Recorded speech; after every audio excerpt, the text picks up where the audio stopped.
Okay, we're back, and it's time to hear what's on your mind and what kind of questions you've asked. And I have a whole lot of questions.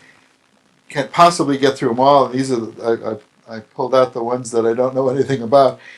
Um, so you're not all your questions are going to be asked. I've tried to look at the ones that reflect similar themes, and I'll get to those when I can. But meanwhile, we're going to start with a question from somebody right here in our studio audience. Sarah, are you ready? Yeah, this really refers back to the mini case, all wind up, no pitch. Yes. And I'm just wondering, as an employee or a middle level manager, if I really have some ornery upper management, how do I really recruit that champion? Do I just bombard them with data and try to, over time, or how do I really get them interested in the 7-step method, for example? You may not be able to, not in the short run. There are a couple questions that are similar to yours in the stack that I remember. So let me try to combine an answer that's more than just your question, and we'll hit some of the points raised by other people. There's something that I refer to as an onion patch strategy. Back in the 50s, there was a song called "I'm a Lonely Little Petunia in an Onion Patch." And what do you do if you're a lonely little quality petunia in an old-fashioned management onion patch, and you want to do something, but you don't have much support? And that may or may not have been the situation with the all wind up no pitch team. And there are a couple general rules of thumb to follow. Is it okay to make improvements and use the 7 steps and so forth when there is no management support? I think you ought to go ahead and do that, in spite of what I said before, that you need management support. And I believe that in the long run, without the leadership and commitment and deep understanding of the leaders of the company, the executive leadership of the company, and various layers of management on down, it's not going to last. Any improvements you make will be short-lived, and maybe the most you'll accomplish without that is not so much anything for your company, but you'll learn a lot yourself about how to make improvements in the people around you. But meanwhile, what do you do if you're stuck in the onion patch? Well, find an area over which you do have some influence and some people who are willing to work with you, and find improvements that you can make within that area, and use the 7 steps and all the things we talked about and all the other things that there are to learn about this business. Use it to make improvements in that area. I would recommend, as just sort of a strategic consideration, try to make improvements that impress not your boss so much as your boss's boss.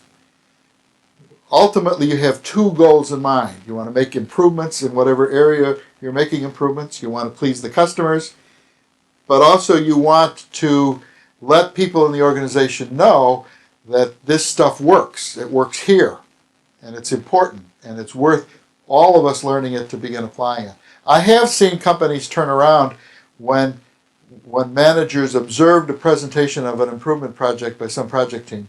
The managers before that were skeptical, but there's something that happens occasionally when a group of people get up and say, here's what we found out. Here were the problems that we started out with. We gathered this data. We found out this about the problems. Here's the changes we introduced as a result of our investigation. Here's the results that we got from it. And you can do a presentation on most projects like that in a half hour or so, just skimming the highlights. And it's a very powerful lesson for the managers. And most managers in situations like will say, that's great. They're not only impressed with the improvement itself, but they're impressed that employees, and sometimes fairly low-rank employees in the organization, are able to engage in those kinds of studies and improvements and find out that much and make those kinds of improvements. My favorite story in that regard had to do with, I'm not sure which company it is. It's in Franklin Park, Illinois, and it's a Japanese management company, and were having a problem with damaged cartons, as I recall, and it was a problem that plagued them forever. And they got a team of people together who, once and for all, licked this carton damage problem. And when they made the presentation, this Japanese-owned company, had to have translators there, not to translate from English to Japanese, because these Japanese managers, all spoke English. They had to have translators there to translate the presentation from Spanish into English, because the people on this project team were all Puerto Rican and Mexican workers who had been taught how to use these tools. And it was very impressive for everybody in the organization to see union members and blue-collar types and folks who may not have had much more than a high school education able to learn these techniques and tools and apply them and make real improvements. It was very impressive. And And the point is, I have seen everybody. In fact, my impression is that it's tough to get managers to learn to apply these tools. Sometimes tougher than folks in the trenches. The folks in the trenches know the problems they're having and how to apply them. But let me get back to the ending patch strategy. You want to make improvements that are good for the customers, make real improvements, and learn how to make presentations so that you can educate the managers. You want to try to gradually convince them that these things work. And then you have to be ready to switch gears, because if you're successful and convince managers that these things work here, then they're probably going to look for you to do the teaching of other people and begin promoting it in the organization. Do you want to ask anything more? Is there more to your question? No, that's great. Thank you. Let me take a couple questions from the crowd. There are a couple of questions. Georgia Tech University, a question on what would be the column headings on the QC process chart for a construction company? All of the column headings would be the same. The column headings would not be different, but what in a construction company, as well as any kind of complicated operation, you have to pick a very defined, specific part of the operation that you describe in the flow chart, and then you have to describe what it is you monitor to make sure that process is working well, and what do you do with the data that you monitor, so that the type of industry does not affect the QC process chart or its headings. But you do have to understand the logic and understand that what you're trying to describe is how a job gets done, how it gets monitored, and what adjustments need to be made. I want to make another comment that may not necessarily reflect what's on the mind of the person from Georgia Tech U who asked this question, but it has to do with the early stages of learning these things. There's a sort of it's a denial stage that takes place when people are exposed to these lessons. I compare them to the stages of death. Elizabeth Kubler-Ross did a study of people who had near-death experiences or were faced with some kind of terminal illness, and they all went through fairly similar stages of death, and in fact the research has been duplicated, and they are predictable. And the first stage of death is denial, to deny that this is really happening to me. Even in fact in automobile accidents where the stages are very instantaneous, very quick ones, the first reaction was, I'm not really having an accident, or this is really going to hurt me, or something like that. When people are diagnosed with a terminal disease, they look at the x-rays and say, you got the x-rays mixed up. That's not me. And the same thing happens when companies are faced with the need to apply these quality practices. The first stage of death is denial. And one form of denial is to say it won't work in our industry. It won't work in this kind of business. It's meant more for engineers than for us, or it's meant more for manufacturing than for service. And all of those I have determined in my own mind are various forms of denial. There are various forms of saying, I don't want to do this. I don't want to change.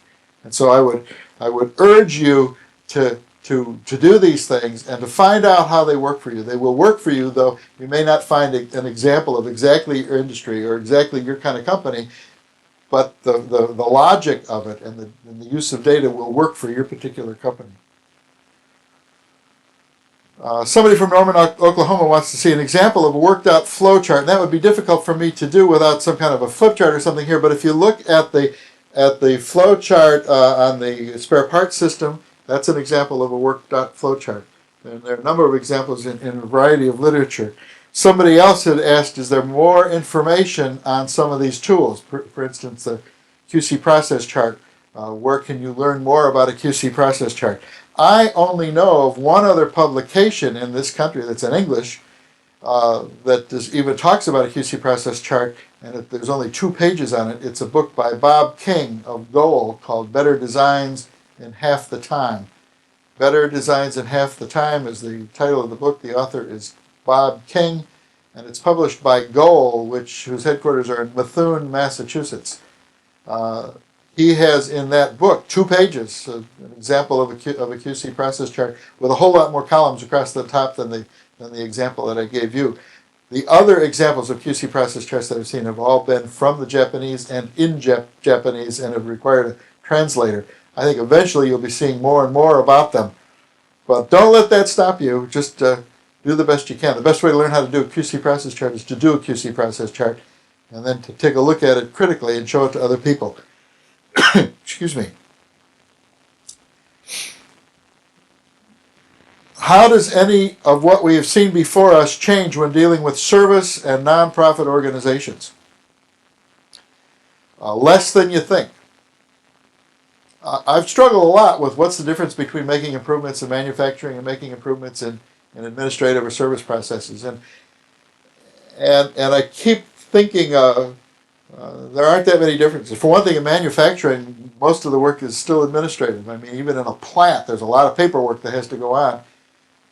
Even among the folks that are down on the machinery and the equipment, they end up doing a lot of paperwork too. But I guess one difference is that a machine is governed by the laws of science more than an administrative process. There's no chemistry or electrical engineering principles or physics or biology that says what's the best way to enter an order or to send a bill. There are such laws of nature that say what's the best way to make cheese or to make paper or to develop a machine or something like that. So that the blueprints are there, the scientific process is there that provides a parameter for what you can do. In administrative processes, often there is no best way to take an order. There is no best way to send an invoice. What's important is that everybody does it the same way, and therefore, because there is no obvious, based on science, best way, and people end up with their own opinions, which are often equally valid opinions, but you have to come to agreement on what's the standardized process. So that the process of improvement, the process of standardization, is more a political process, getting people who disagree and who have equally good reasons for their opinion to agree on one. And therefore, the standardization process is the hardest step, getting people to agree on one single method, and then to start taking data and then find ways to improve it. But the 7 steps are equally applicable to an administrative process. You just define different gaps than you might in a manufacturing process, and you find different causes. I guess one other possible difference is when you're seeking the cause. What's the cause of somebody not entering all the information on a form? That's different than the cause of why this particular warp is taking place in the product, in the process of production. The cause of administrative errors, how do you test to see what the cause is? Sometimes you can't find out what the cause is unless you develop some kind of hypothesis on what the cause is and create a new method aimed at avoiding that hypothetical cause. And then if you use this new method for a certain period of time and the problem doesn't appear, then you can say, we think we've got it licked. There's sometimes not as direct a connection between the effect and the cause in administrative processes. But by and large, the logic is the same and the need for data is the same. And there's an amazing amount of data that you can get on administrative processes. We in this country are not lacking for data. What we are lacking is good data. We have all sorts of junk data. We have numbers up the kazoo. We just don't have anything that tells us how to improve. Could you please give me an example of a Pareto chart? Without being able to draw it out for you, it's difficult. But if you've ever seen a bar chart, a histogram or a bar chart, it'll identify on the vertical axis there will be numbers, increments of amounts. And the lower on the chart it is, the fewer there are. The higher on the number on the chart it is, the more there are. It could be accidents, for instance, the number of accidents.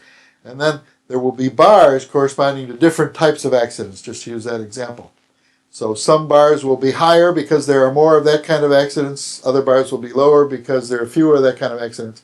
Pareto chart is a bar chart, but the bars are organized in sequence from left to right, so that the biggest bar is first on the left part of the chart, and then the second biggest, and the third biggest, and the fourth biggest, and the fifth biggest.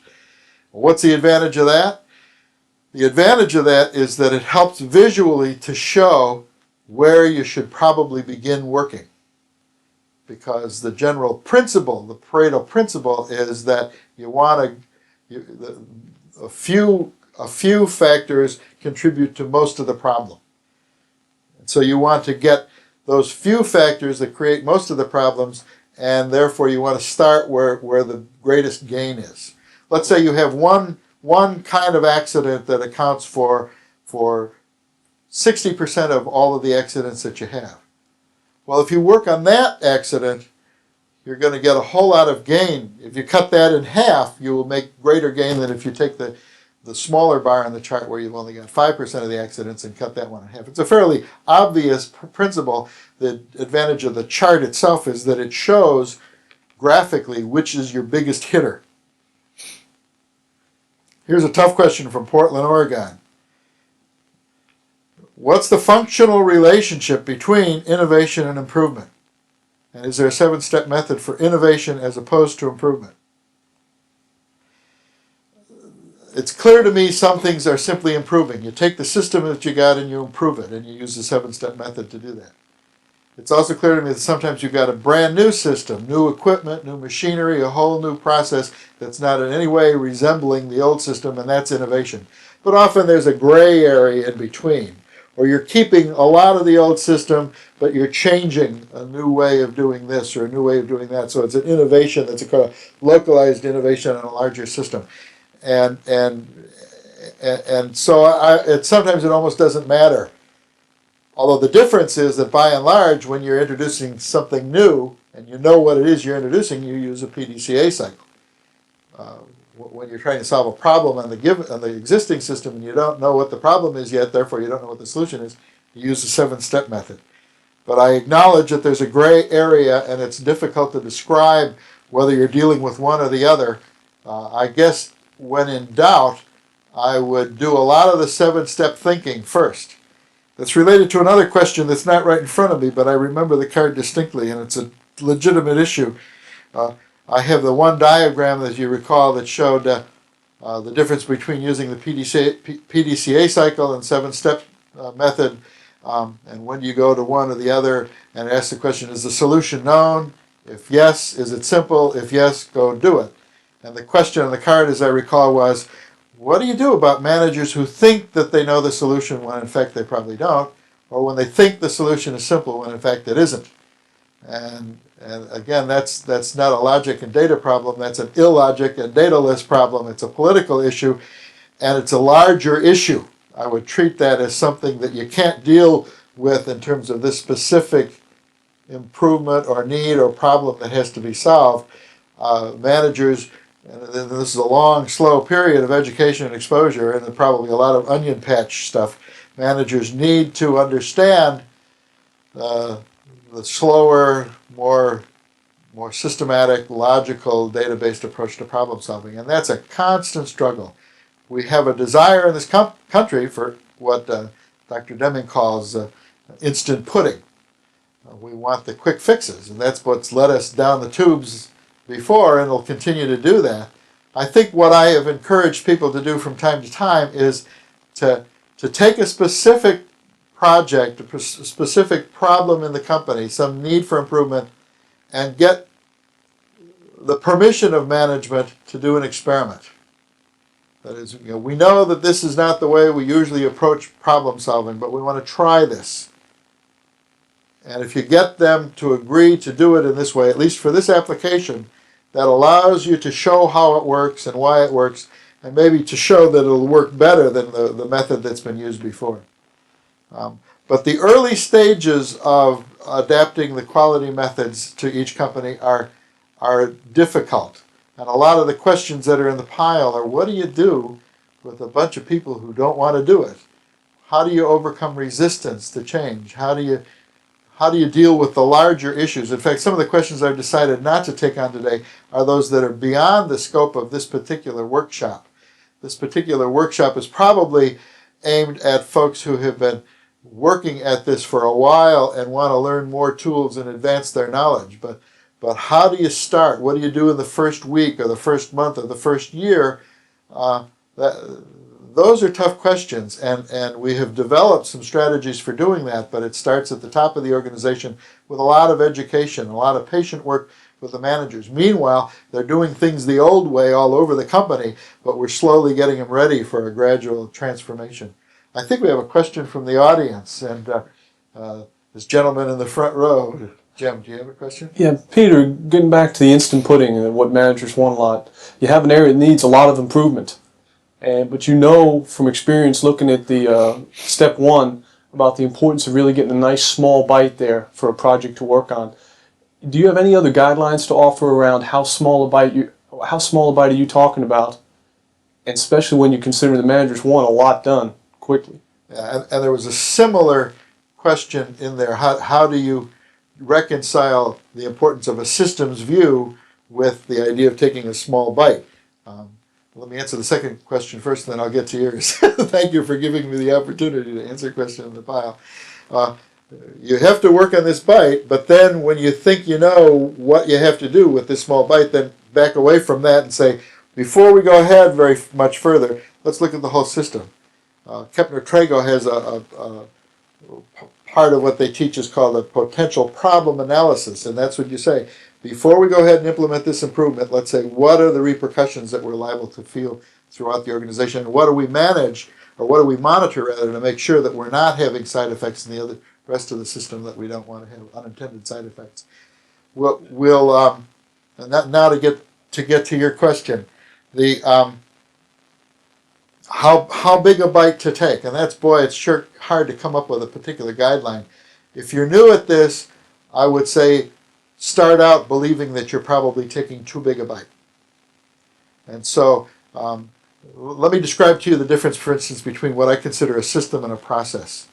A system is a network of processes. Running a pizzeria is a system that consists of a variety of processes for doing this or that or another thing. Making pizza dough is a process. You can describe it in a sequence of steps that are relatively contained. Once you've finished making the pizza dough, then it's ready for the next stage of the process. So if you don't know what you've got, I guess what I do is say, divide up the work in 5 or 6 basic steps. And then look at each of those and divide that up into 5 or 6 basic sub-steps. And maybe, if necessary, take each of those sub-steps and divide those up into 5 or 6 basic sub-steps. And then begin to see if you've gone about as far as you can go in dividing them up. And then maybe you're down to a process. Maybe you're down to making pizza dough. And that's what you ought to work on. Now, how do you know which of those things to work on? If the whole process is in trouble, how do you know which of those bites is the one to take? Well, that's part of the work in the step 1 of the 7-step process. If you don't know where it's happening, but you know that somewhere in this big mess we're having some pain, we're having some problems, then you have to start gathering data before you can even define what the project is. And sometimes you need to use output data to say which of those we're going to take on, and then try to trace back into the system where's the likely sources of those data. It may take a long time. Sometimes when problems are buried deep within the system, it's the devil's own job to track them down and localize them, which is a step 2 step. But that's why I said earlier, steps 1 and 2 of the 7-step process are the ones that take the most time. But if you do them well, the rest will come easy. Is that enough answer to your question? Yeah. If you tied it back to managers wanting a lot done in a hurry, is there any particular trick to telling them, hey, we need to work on pizza dough right now, we can't work on improving sales? Yeah, that's one of those kind of early stages of denial type questions. Which step of the 7 steps would you eliminate? And then how in the world are you going to define what it is that needs improving until you've narrowed it down? There's one other question related to that I might as well comment. Somebody said something about what if you're not, can you approach improvement by improving a process and not problem solving? That this has been focused on taking a problem or a gap and solving it. Can you also approach improvement by saying, here's a process that we want to improve? I personally don't think that there's a difference between those two, other than a couple initial questions. That is, if you're solving a problem, eventually you're going to have to get down to the process which produces the problem. So you'll be describing the sequence of steps and where in that sequence of steps something goes wrong. If you start with a process, you're going to be identifying the sequence of steps as the starting point, but you're going to ask questions. What do we want to improve? Do we want to make it go faster? Do we want to reduce the variation? what does improvement mean? And so you're going to be defining a problem, which is the first step of the 7-step process. So I don't see a whole lot of difference between those two, except in the first couple questions that you ask as you're defining the project. I think we had another question in the audience. Right. Peter, I frequently interact with groups who are ready to replace wholesale a system that may have some age on it, but is still functioning, even though it does have problems. What types of guidelines do you use when approaching whether you should work on improving an existing system, in particular an operating system, or whether in fact you should look at capital replacement of that system? Yeah, we are much too quick to jump into capital replacement and to give up on the old processes. And that's an example of what I talked about before, the illusion of improvement. We jump to innovation and then watch that deteriorate because we don't know how to run that. Guidelines for that. Let me describe as well as I can remember it what I heard is used in Japan as a guideline for that. They'll spend 2 years improving the existing system before they'd sink any capital investment in it.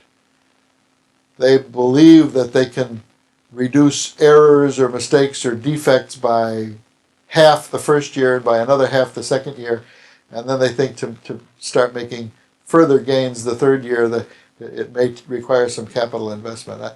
I may be misquoting my source on that, but it's roughly that kind of a guideline for going from improvement of the current system to beginning to introduce innovations or capital investment in the current system.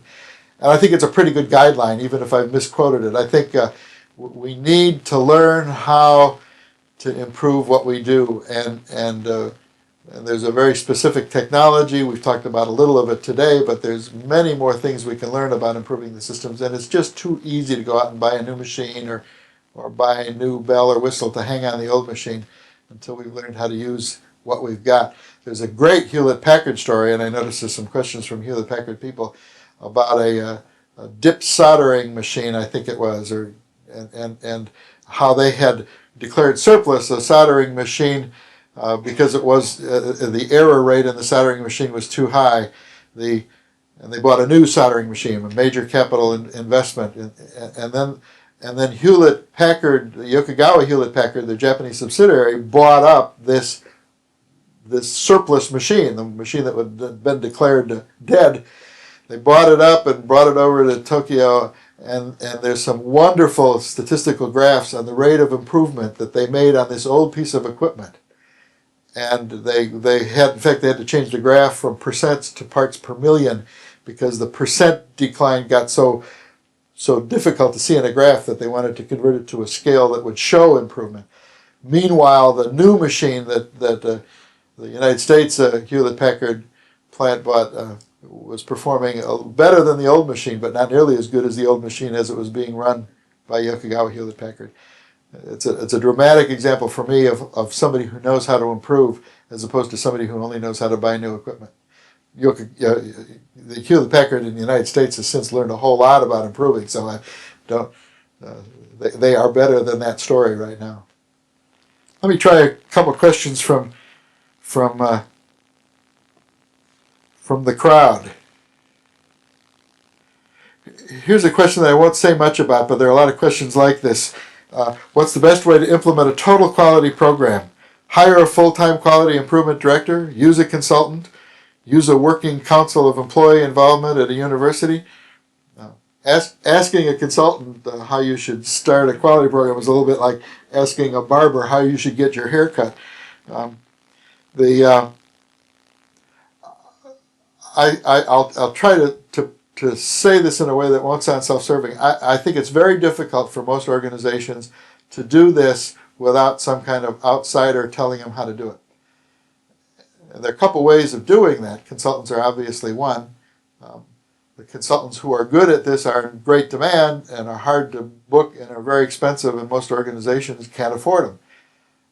What's being developed in this country that's, I find, a source of great hope are regional networks. There are probably in the United States 25 or 30 regional networks of people who are trying to learn and trying to apply these methods. I know one in San Diego area. There's one in the Madison, Wisconsin area. There's one in Milwaukee and Green Bay. just in Wisconsin, Western Ohio Quality Improvement Network is very active and very busy, and PACE in Philadelphia, and I could go on, and maybe some of my friends who are in networks that I didn't mention today will be upset that I didn't remember to mention them, but there are a great many regional networks that are getting better and better at helping the folks in that area learn how to apply these things and learn it more and more. But if you can get a good consultant, I would recommend that you get one. I'm not sure what a working council of employee involvement at a university, what that refers to. Maybe something local. But let me make a comment about the term worker involvement. At Joyner Associates, we use a triangle to describe what total quality is about. At the top of the triangle is the word quality, because we believe that an absolutely essential part of this whole effort is the quality of the goods and services, the features of the goods and services that we manufacture and deliver to our customers, and also the quality of the processes by which we deliver those things. So it's, you don't get good output without good processes, and that's what quality means, is both of those dimensions. The lower right-hand corner of the triangle is all one team, and it refers to both the culture of teamwork. Deming talks about driving out fear, breaking down barriers, creating a collaborative, trustful system of relationships within a company, because if you don't have that, you can't do the scale of effort and improvement that's necessary. And when people are fearful, they're not going to tell you the truth. And without the truth, you won't know how to make improvements. It refers also to teamwork in a smaller sense, in a microcosm sense, meaning having small groups of people do work that individuals can't do by themselves, and learning the technology of small group work. The book, The Team Handbook, is aimed at that dimension of teamwork, but I think even more important part of teamwork is what I described before, the culture of teamwork within a company. The third, in the lower left-hand corner of the triangle, is scientific approach. It's use of data. It's the use of very specific, logical, data-driven approaches such as we've talked about today. All three of those corners are necessary. You can't do away with any two of them or any one of them. If you had a consciousness of the customer and quality and teamwork, you're not going to succeed without the data corner. And I have seen teachers of quality talk about the total quality as though it were simply a matter of worker involvement. And it's that phrase in this card that triggered my comments right now. It's not just simply a matter of getting people, workers and employees involved and participating and caring about the customers. They have to use data. They have to use the scientific approach.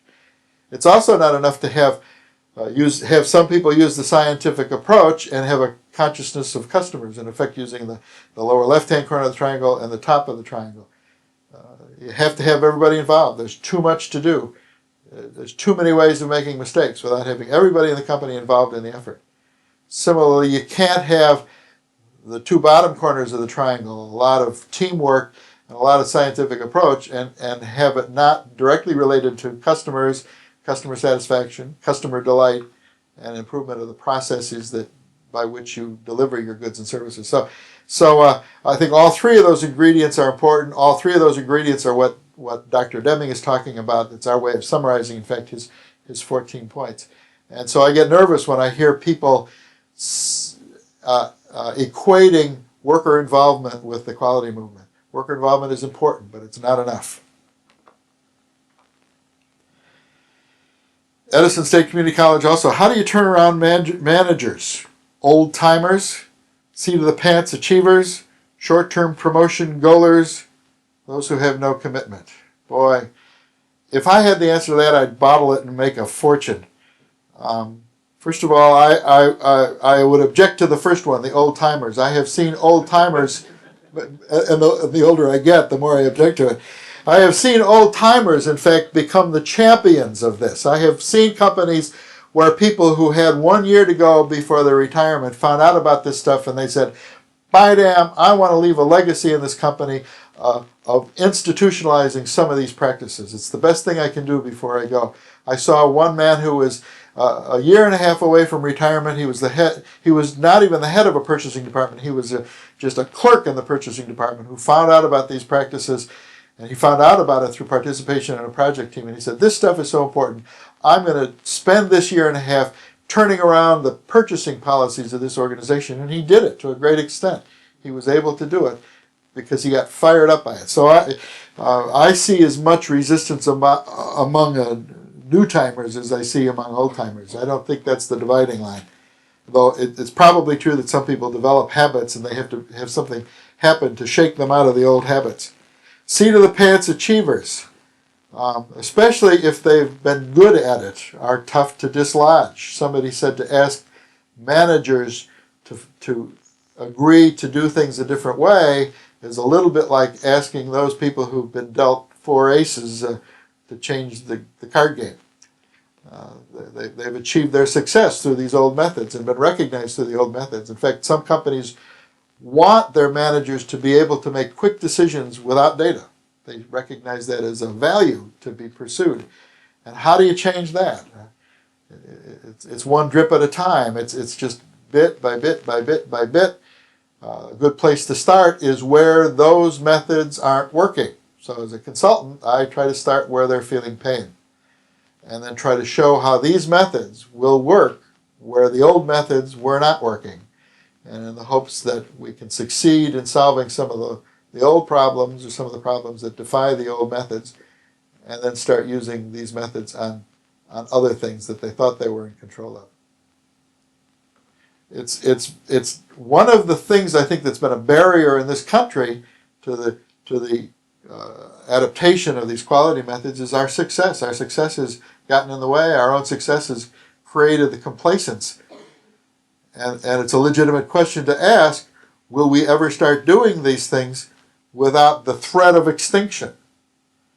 The American companies that are doing them, the Harley Davidsons and the Fords, are those companies that are in real trouble. If they don't do them, they won't survive. Harley Davidson is the only motorcycle company that survived. When I visited a few years ago some of the Deming Prize companies in Japan, we asked each of them, what got you started? And it was the threat of extinction. They were about to go under. And that was the motivation that they needed to get started. Since then, I've been encouraged to see that some American companies are using these practices without having their backs to a wall, without having that kind of threat. And that's encouraging because we can't afford to wait until we've gone down for the second time and we're about to go down for the third time. A lot of companies failed because they started to try to recover too late.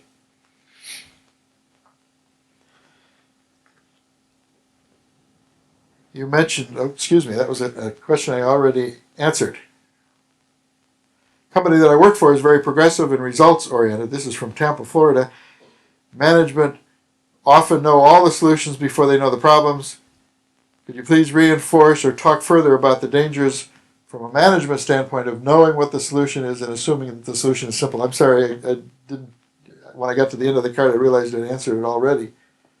In determining the root cause, explain when and how you would use each of the methods, 5 whys, cause and effect, an affinity diagram, and how do they interrelate.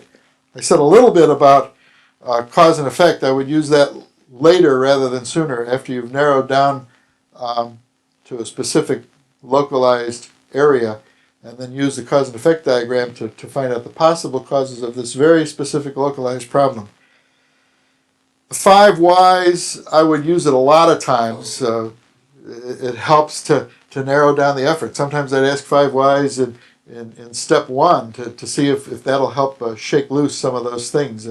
Why are we having delays in delivery? If the problem is delays in delivery, why are we having delays in delivery? We may know some immediate information that'll help us narrow the problem. But by and large, I would probably use the 5 whys in the beginning of the cause step 3, before I use the cause and effect diagram. The affinity diagram refers to a tool that we haven't talked about today. So I'll answer the question for the sake of those of you who know what an affinity diagram is, and those of you who don't know what an affinity diagram are will have to live with confusion. I would use affinity diagrams in step 1. Affinity diagrams are a great way of taking a massive confusion and trying to make sense out of it. It's a way of defining the problem in the first place. So if you want to see what an affinity diagram, a good source for that is a book called Memory Jogger Plus, which is published also by Goal, the same people that published the book that I just mentioned, the Better Designs in Half the Time. I am quickly running out of time, and the questions that I see before me immediately would take more than the minute and a half that I have left to answer. So let me try to summarize by making a couple comments. This stuff isn't easy, and what you're seeing are tools that are probably most effectively used by people who've been slugging it out in the trenches for a year or a year and a half or two, although I'd be curious to see if some of you who are younger at this than that apply these and find them useful. This whole adaptation of the total quality philosophy and trying to get it within our systems is a difficult task, but it's an absolutely vital task. It's a challenge before this country, and it's a challenge before each of your companies within this country and each of your organizations to learn how to do it. And it's too important to use excuses for not doing it. It's too important to use such excuses as, well, there aren't enough examples in service areas, or there are not enough examples in our particular industry or our particular type of organization, or our leadership doesn't want it. I think the urgency is too great. I think our country is in great danger in terms of the competitive market. I think this is the only way that we can survive, frankly, and time is running short, not only for the company and the country, but also for this seminar. I hope to see you again, those of you who I didn't see but who are watching me through the downlink and hearing me through that system. I appreciate your questions and your input. I'm sorry that I didn't have time to get to all the questions, but maybe we'll have another opportunity to do this again. Thank you very much.